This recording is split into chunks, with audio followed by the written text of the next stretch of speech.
حضرت سفیان ثوری رحمۃ اللہ تعالی فرماتے ہیں کہ میں نے دوران طواف ایک شخص کو دیکھا جو ہر قدم پر درود پاک پڑھ رہا تھا۔ اچھا، طواف کی مختلف دعائیں کتابوں میں لکھی ہیں، پہلے چکر کی دعا، دوسرے چکر کی دعا، بڑے وظائف علماء نے لکھے ہیں، مگر آپ فرماتے ہیں میں نے اس شخص کو دیکھا جو ہر قدم پر صرف درود پاک پڑھ رہا۔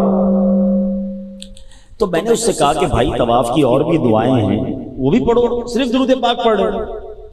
تو کہتا ہے کہ اس میں ایک راز ہے، اور وہ راز یہ ہے کہ میں اور میرے والد صاحب حج کو نکلے تھے۔ اچھا، اس زمانے میں حج اونٹوں پر، گھوڑوں پر ہوتا تھا، قافلوں کی صورت میں ہوتا تھا، تو ہم پورے قافلے کے ساتھ سفر میں تھے۔ دوران سفر ہی میرے والد صاحب کا انتقال ہو گیا۔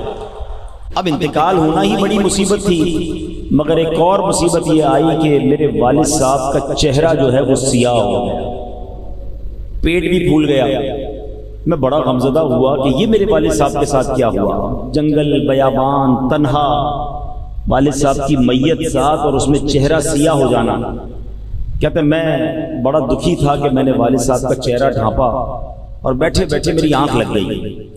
اب جب خواب آیا تو خواب میں کیا دیکھتا ہوں کہ بڑی حسین و جمیل شخصیت ہے، لباس بھی بڑا صاف ہے، بڑی کمال کی خوشبو ان سے آ رہی ہے، اور ایسی خوشبو آ رہی ہے جو میں نے اس سے پہلے کبھی سونگھی نہیں ہے۔ وہ عظیم شخصیت میرے والد صاحب کے پاس آئے، کپڑا ہٹایا، اپنا مبارک ہاتھ میرے والد صاحب کے چہرے پر پھیر دیا۔ والد صاحب کا چہرہ جو سیاہ ہو گیا تھا، ان کا ہاتھ پھیرنا تھا کہ چہرہ نورانی ہو گیا۔ اب وہ شخصیت واپس جانے لگے، میں نے پکڑ لیا ان کا دامن، میں نے کہا حضور ایسی بے سر و سامانی میں، اتنی بڑی تکلیف میں آپ نے میری مدد فرمائی، میرے والد صاحب کا چہرہ نورانی کر دیا، اپنا نام تو بتائیے۔ اللہ اکبر۔ وہ شخصیت کہتے ہیں مجھے نہیں پہچانتے، میں ہی تو تیرا نبی محمد رسول اللہ صلی اللہ تعالی علیہ وسلم ہوں، تیرے والد سے بڑے گناہگار، مگر یہ مجھ پر کثرت سے درود پاک بھی پڑھا کرتے تھے۔ جب یہ بیماری میں مبتلا ہوئے تو انہوں نے مجھ سے فریاد کی، بے شک جو کوئی میرا امتی درود پاک کثرت سے پڑھتا ہے میں اس کی فریاد سنتا۔ اب نوجوان کی آنکھ کھل گئی، یہ سارا ماجرا تو خواب میں ہوا تھا، مگر وہ کہتا ہے جب میں نے والد صاحب کے چہرے سے کپڑا ہٹایا تو چہرہ 14ویں رات کے چاند کی طرح چمک رہا تھا۔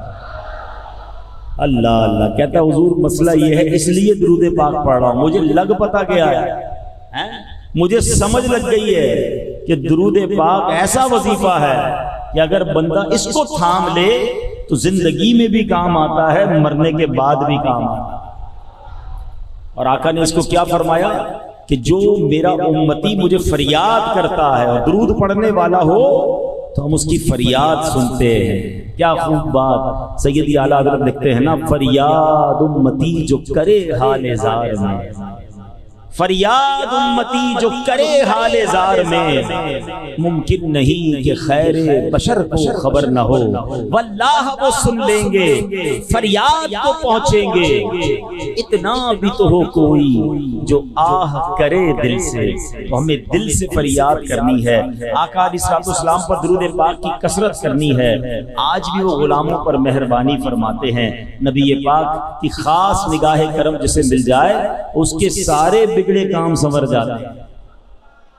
ہاں، وہ شاعر نے کہا نا، یاد رکھو اگر اٹھ گئی ایک نظر، ایک نظر ہی چاہیے بس۔ آقا نے توجہ فرمانی ہے، ہمارے سارے دکھ درد ٹھیک ہو جانے ہیں۔